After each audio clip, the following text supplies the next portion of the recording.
Hi, Reddit. I never thought I'd be the type to post here, but life has a way of throwing curveballs you never see coming. I'm Robert, 58, married to my wife Sarah, 56, for 35 years. We have a daughter, Alice, who's 29 and the light of my life. From the outside, my marriage probably looked rock solid. And for a long time, I thought it was. But lately, I've started questioning everything I thought I knew about Sarah, and maybe about our whole life together. Let me start from the beginning. Sarah and I met in college. She was this vibrant, funny, whip-smart woman who could light up a room without even trying. I fell hard and fast. We got married 2 years after graduating and built a life together. We weren't perfect, of course, but we were happy, or at least I thought so. The thing is, Sarah didn't come into our marriage without baggage. She'd had a teenage romance with a guy named Jack before we met. She told me about him early on in that let's get to know each other's past phase of our relationship. From what she shared, Jack was her first love. They dated all through high school, but it ended when Jack's family moved across the country right after graduation. Sarah always painted their breakup as mutual. They were young, life was pulling them in different directions, and that was that. I didn't think much of it at the time. Everyone has a past, right? For decades, Jack was nothing more than a footnote in Sarah's history, a name I barely remembered. But a few weeks ago, his name came roaring back into our lives in a way I never could have expected. It all started when Sarah began acting off. She's always been the type to plan her day meticulously, but suddenly she was vague about where she was going and what she was doing. She started spending more time on her phone, texting or scrolling through social media. When I asked her about it, she brushed me off with some excuse about catching up with old college friends. I didn't want to pry, but something about her behavior didn't sit right with me. One night, when she left her phone on the counter to take a shower, I caved and looked at it. I'm not proud of it, but my gut was screaming at me, and I needed to know what was going on. What I found made my stomach drop. There were messages from a name I hadn't seen in decades. Jack. At first, I thought maybe it was just friendly. People reconnect with old flames all the time, right? But as I scrolled further, I realized it was anything but innocent. The messages were flirty, nostalgic, and downright inappropriate for a married woman to be sending or receiving.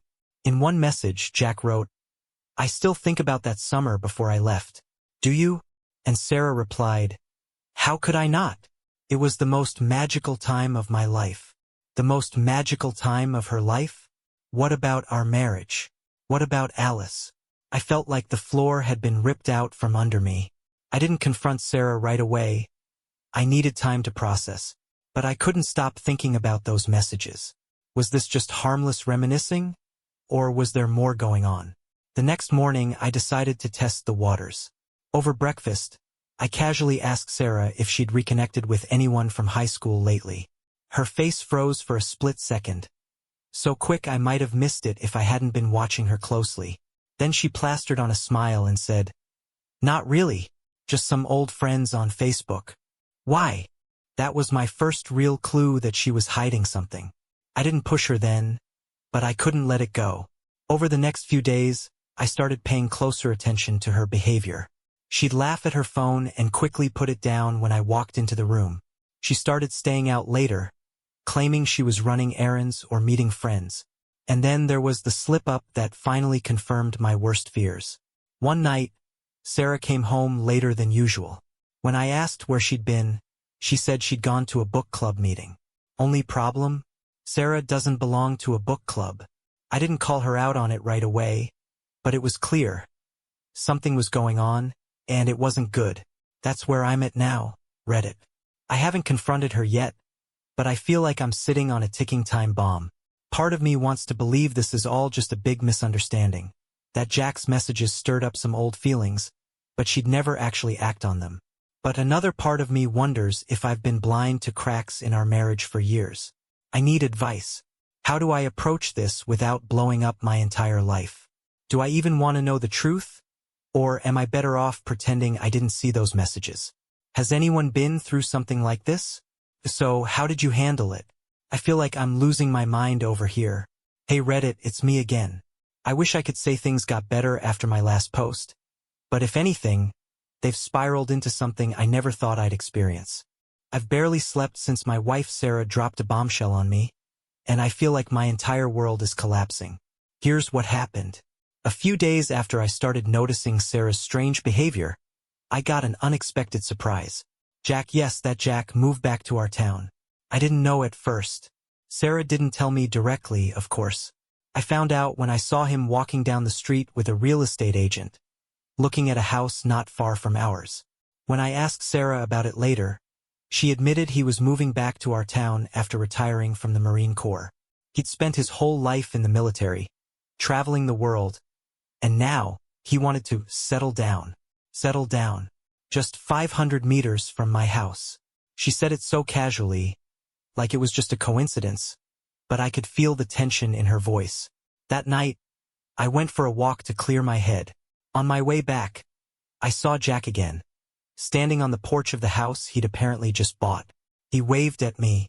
I waved back, but inside, I felt this sick knot forming in my stomach. A few days later, Sarah came to me and said we needed to talk. I don't know about you, but when someone says those words, it's never good. We sat down at the kitchen table, and she started crying before she even said a word. Then she hit me with something I'll never forget. I still love Jack.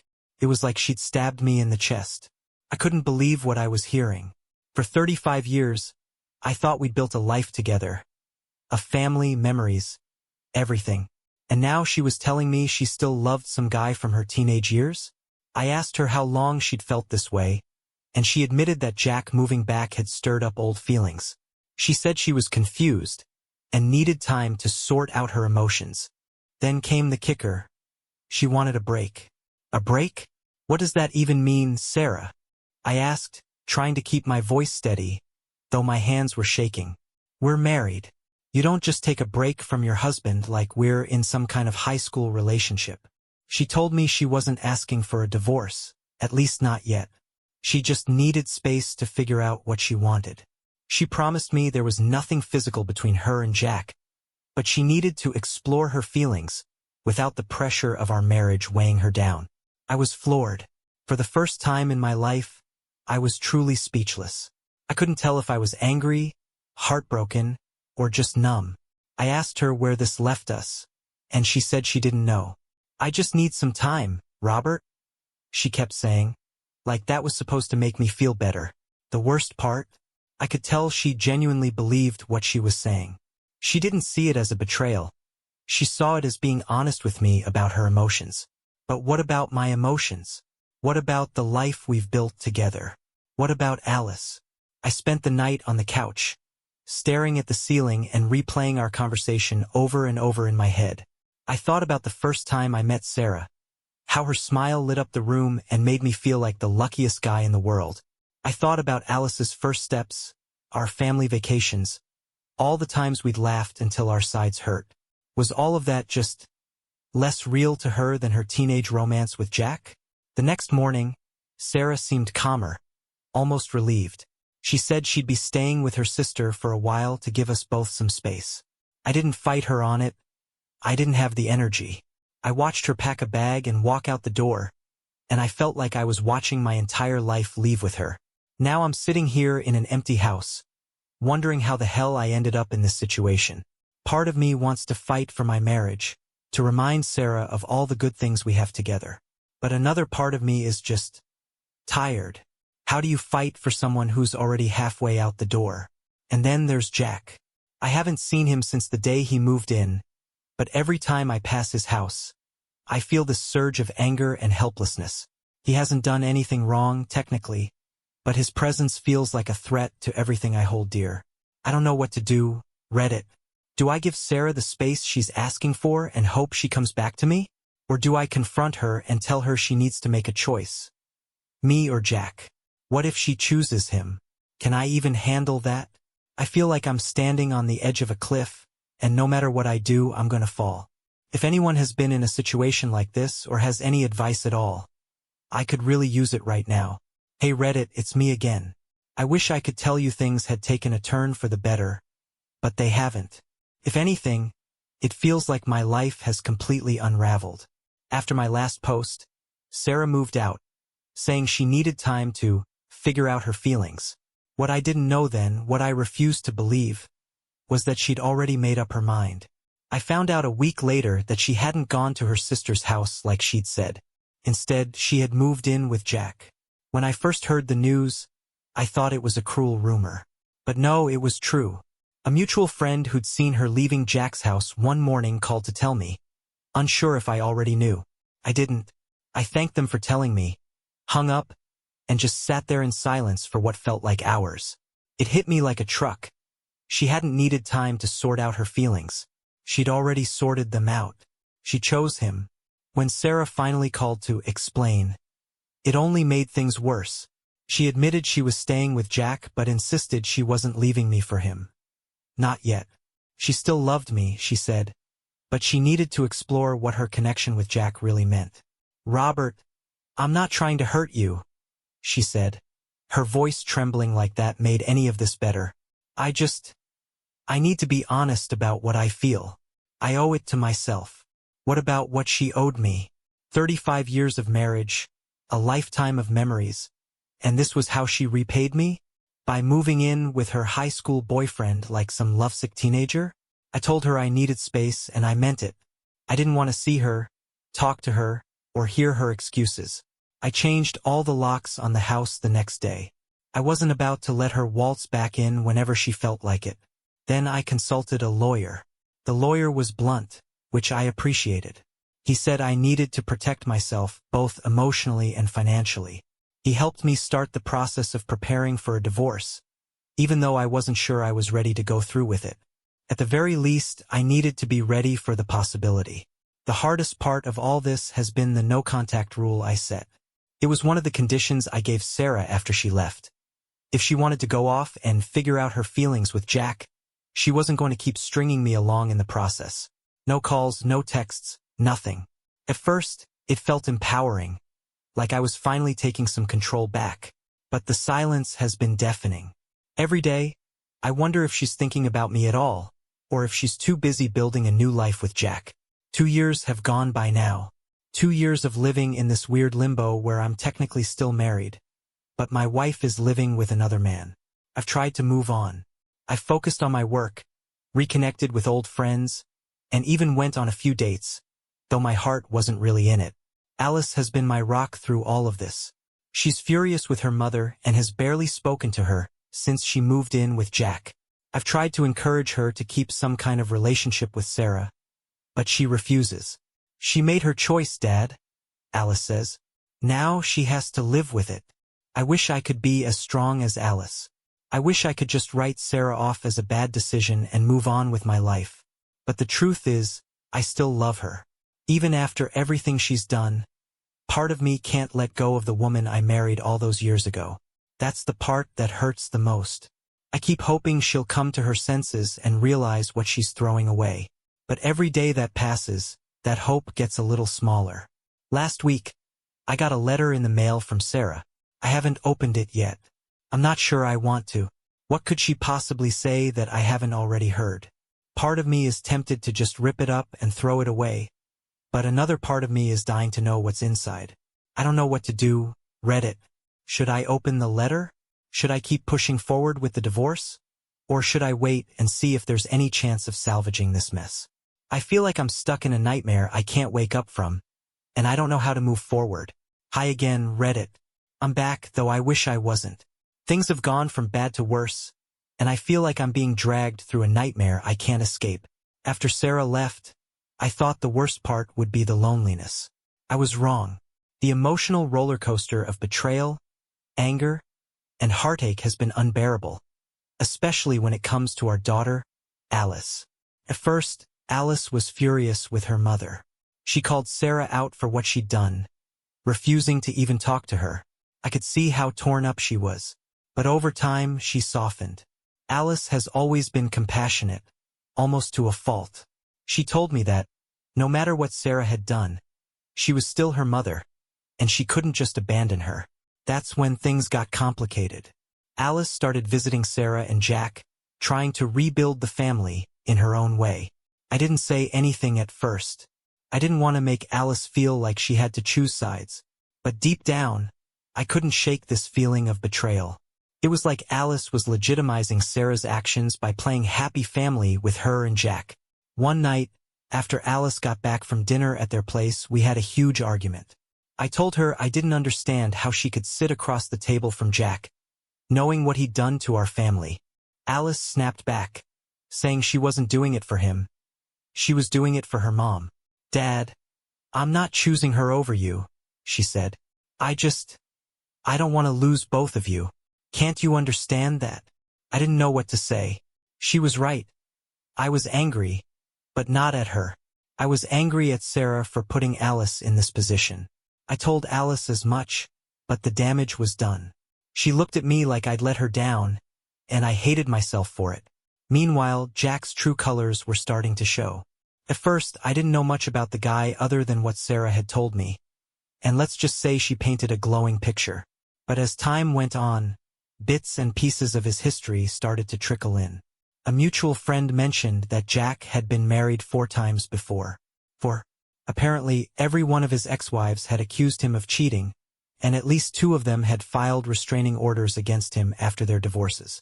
He was a serial manipulator, the kind of guy who always seemed to find a way to twist situations to his advantage.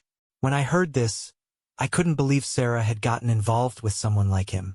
This was the man she'd thrown away our marriage for? A guy with a track record of broken relationships and lies? I tried to warn Alice about him, but she brushed me off. "Dad, I know you're upset, but you don't know him like I do," she said. "People can change." I wanted to believe that too once. I wanted to believe Sarah and I could fix things, that we could get back to the life we'd built together. But now, seeing her with someone like Jack, I wasn't so sure. A few weeks ago, I overheard Alice on the phone with Sarah, and what I heard chilled me. She was trying to convince her mom to leave Jack. Apparently, Sarah had confided in Alice that things weren't as perfect as she'd hoped. Jack had been staying out late, coming home drunk, and acting distant. "He's not who I thought he was," Sarah told her. Hearing that made my blood boil. I wanted to call Sarah right then and there and ask her what she'd expected. Did she really think she could build a life with a man like Jack? Did she think running back to her high school sweetheart would somehow solve all her problems? But I didn't call her. Instead, I just sat there, feeling a sick kind of satisfaction. As awful as it sounds, part of me was glad she was finally seeing Jack for who he really was. Maybe now she'd understand the damage she'd caused by choosing him over me. But another part of me felt empty, because even if she left Jack, what would that change? She'd already shattered my trust, broken our marriage, and put Alice in an impossible situation. I didn't know if there was any way to come back from that. Alice has been trying to hold everything together, but I can see the strain it's putting on her. She wants so badly for us to be a family again, but I don't know if that's possible anymore. Too much has happened. I don't know what's going to happen next. Reddit. Sarah hasn't reached out to me directly, and I'm not sure I'd even want to hear from her if she did. Jack seems like he's on his way to wrecking another relationship, and I can't help but wonder if Sarah will try to come crawling back when it all falls apart. And Alice, she deserves better than this mess. She's been caught in the crossfire of something she didn't ask for, and I hate that I've let my anger spill over onto her. I feel like I'm stuck in limbo, waiting for the next shoe to drop. If anyone has advice, or even just a story about how you survived something like this, I'd really appreciate it. Right now, I'm just trying to figure out how to pick up the pieces and move forward, no matter what happens next. Hey Reddit, it's been a while since my last update. A lot has happened since then, and I think I've finally started to turn a corner. It hasn't been easy, but I'm slowly picking up the pieces and figuring out what life looks like after everything Sarah put me through. After learning about Jack's history, I couldn't shake the feeling that there was more to the story. I needed answers not just for myself but for Alice too. She deserved to know the truth about the man her mother had chosen to replace me with. So, I did something I never thought I'd do. I hired a private investigator. At first, I felt a little sleazy about it, but the PI I hired was incredibly professional. He told me it wasn't unusual for people in my situation to want closure or to protect themselves during a divorce. That made me feel a bit better. Over the course of a month, he dug into Jack's past and his present. What he found didn't surprise me, but it still stung. Jack was living up to his reputation as a serial cheater. The PI caught him going out to bars and flirting with other women. One night, Jack even left with a woman who wasn't Sarah. When I got the report, I felt a weird mix of emotions. On one hand, I was furious on Sarah's behalf. As much as I hated what she'd done to me, she didn't deserve to be treated like this. On the other hand, I felt vindicated. This was the man she'd thrown everything away for, a liar and a cheat. I sent the evidence to my lawyer, who said it could be useful if we ended up in court. Sarah and I were still legally married, and this might work in my favor when it came to dividing assets or negotiating alimony. It was a small comfort in an otherwise painful situation, but I knew I couldn't stay stuck in the same place, literally or figuratively. Our house felt like a tomb, filled with memories of a life I no longer recognized. So I made the decision to sell it. It wasn't easy. I'd lived there for over 30 years, but I knew it was the right move. The house sold quickly, and I decided to start fresh in another state. I wanted to put as much distance as possible between myself and the wreckage of my old life. But before I left, I made a stop in Las Vegas. I wasn't there to party. I just needed a break, a chance to breathe and figure out my next steps. That's when I met Claire. Claire is in her early 60s, a successful businesswoman who was in Vegas for a conference. We met at the hotel bar, where we struck up a conversation over a shared annoyance with the loud music. What started as small talk turned into hours of conversation. Claire had this incredible presence, calm, confident, and unapologetically herself. I ended up telling her about my situation, and instead of pitying me, she challenged me. "Robert," she said, "you've spent too much time letting other people define your worth. You need to take control of your life and decide who you want to be, not who your wife or Jack or anyone else thinks you are." Her words hit me hard. She was right. For too long, I'd been stuck in this cycle of trying to figure out where I went wrong or how I could fix things. But the truth was, I couldn't change the past. I could only decide what to do with my future. Over the next few days, Claire and I spent more time together. She taught me to see myself in a new light, not as the man Sarah left, but as someone who still had a lot to offer. By the time I left Vegas, I felt like a new person. I wasn't completely healed, but I finally felt like I was on the right path. Claire and I have kept in touch since then, and while I'm not sure what will come of it, I'm grateful to her for helping me rediscover my self-confidence. Now, I'm settling into my new life in a new state. The divorce proceedings are still ongoing, but I feel more prepared to face them. I've started taking care of myself in ways I hadn't before. Eating better, exercising, and even picking up some hobbies I'd abandoned years ago. Alice has been supportive through all of this. She's finally started to see Jack for who he really is, and while she's still trying to maintain some kind of relationship with Sarah, she's been clear about where her loyalty lies. I don't know what the future holds, but for the first time in a long time, I'm okay with that. I've learned that I can't control everything, and that's okay. What matters is that I'm moving forward, one step at a time. Thanks for all the advice and encouragement, Reddit. You've helped me more than you know. I'll update again if anything major happens, but for now, I'm just going to focus on building a life that makes me happy. Hey Reddit, it's time for what might be my last update on this whole mess. It's been a wild ride, but I think I've finally closed the chapter on Sarah, Jack, and everything that came with them. This all came to a head during Christmas, and let me tell you, it was one for the books. After selling the family home, I'd been staying in my new place and focusing on rebuilding my life. But as Christmas approached, I decided I needed to do something meaningful. Something that would bring closure for me and set the stage for moving on. I invited Alice, her husband John, and Sarah over for Christmas dinner. It was a risky move, but I wanted to get everything out in the open once and for all. I figured if I didn't do it now, it would only drag on into the new year, and I wasn't about to let that happen. The evening started off tense, as you might expect.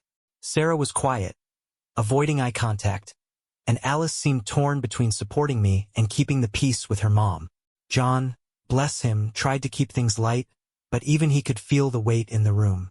After dinner, I told everyone I had a few gifts to give. The first was for Alice and John. I handed them an envelope, and when Alice opened it, she gasped. Inside was the deed to the family home. "Merry Christmas," I said. "It's yours now. You've always loved that house, and I couldn't think of anyone better to pass it on to." Alice started crying, and John shook my hand, visibly moved. It felt good to do something positive in the middle of all this chaos. Then I turned to Sarah.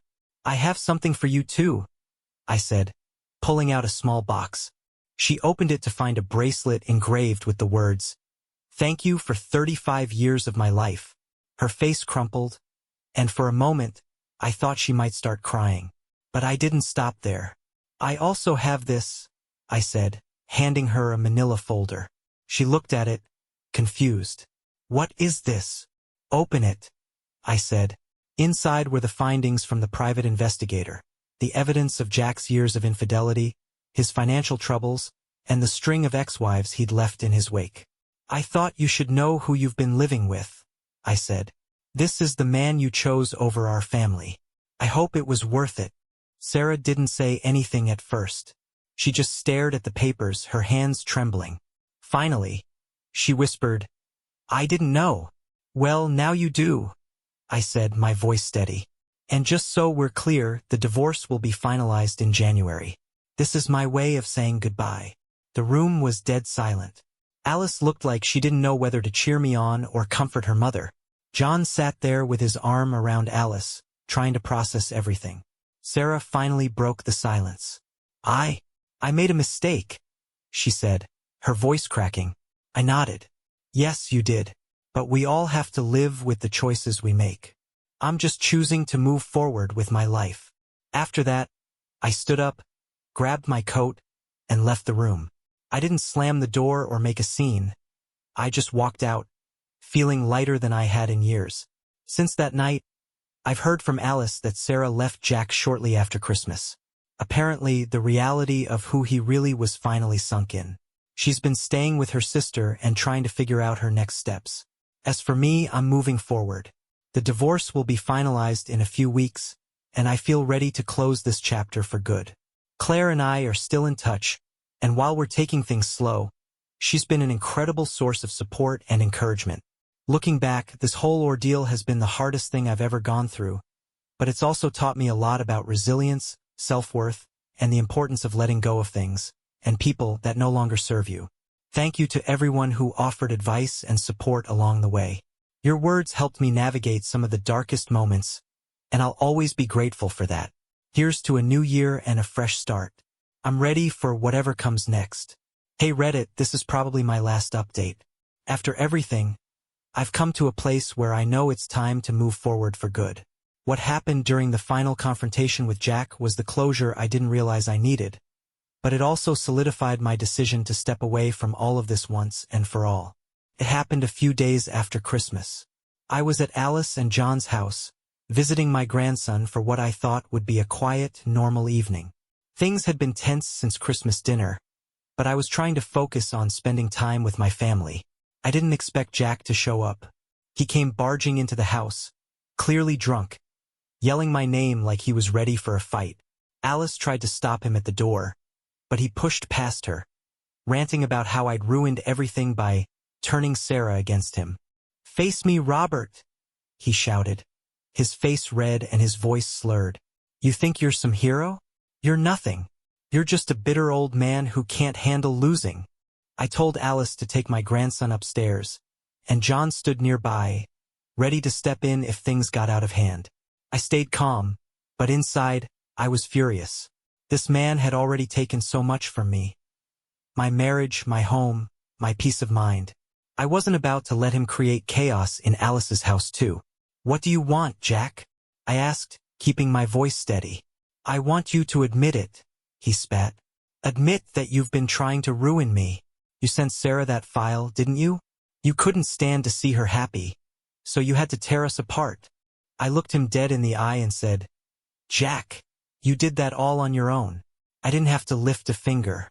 All I did was make sure Sarah knew the truth." That set him off. He lunged at me, fists clenched, and for a split second, I thought he might actually hit me. But I was ready. Before he could get any closer, I pulled out the taser I'd started carrying after everything went down. I warned him to back off, but he didn't listen. So I used it. The sound of the taser crackling filled the room, and Jack dropped to the floor like a sack of bricks. He wasn't seriously hurt, just stunned. But it was enough to stop him in his tracks. John helped me get Jack out of the house while Alice called Sarah to come pick him up. I stayed long enough to make sure everything was under control, but as I stood there looking at Jack, slumped and groaning on the porch, something inside me clicked. I was done. Done with Jack, done with Sarah, and done with the life I'd been clinging to out of habit and misplaced hope.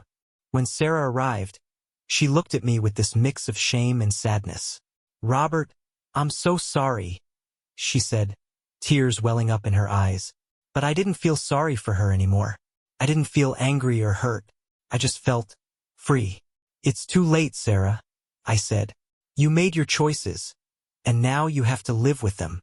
I turned to Alice, hugged her and my grandson tightly, and said goodbye. "Dad, what are you doing?" Alice asked, her voice cracking.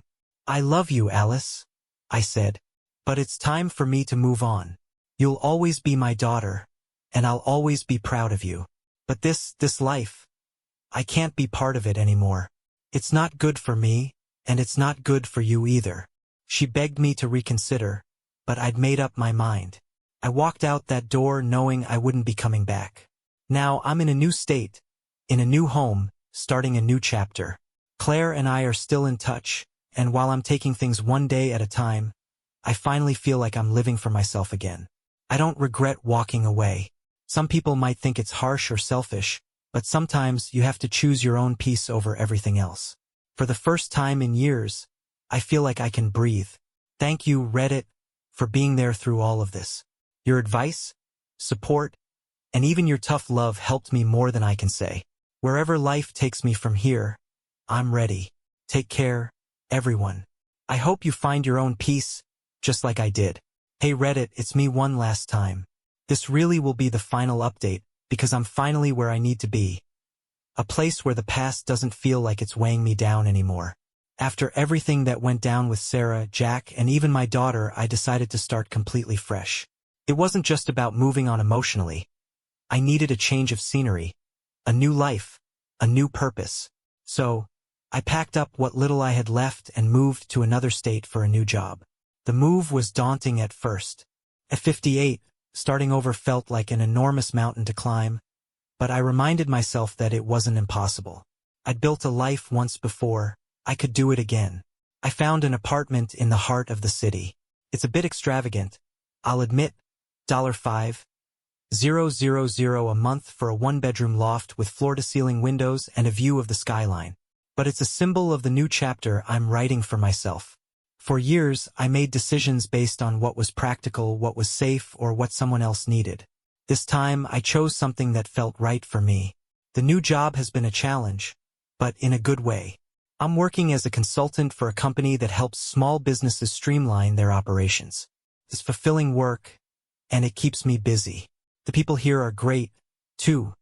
Friendly, driven, and supportive. It's a far cry from the isolation and frustration I felt over the past couple of years. I'm also rediscovering who I am outside of being a husband or a father. I've started going to the gym regularly, something I hadn't done in decades. I'm learning how to cook beyond the basics, experimenting with dishes that make me feel like I'm living, not just surviving. And I've even started journaling, which helps me sort through my thoughts and keep my focus on the future. Claire has been a big part of my journey. We're not rushing anything, we live in different states, and we both value the independence we've rebuilt in our lives. But we talk often, and she's been an incredible source of encouragement. She's helped me see that it's okay to prioritize myself and that starting over doesn't mean starting from nothing.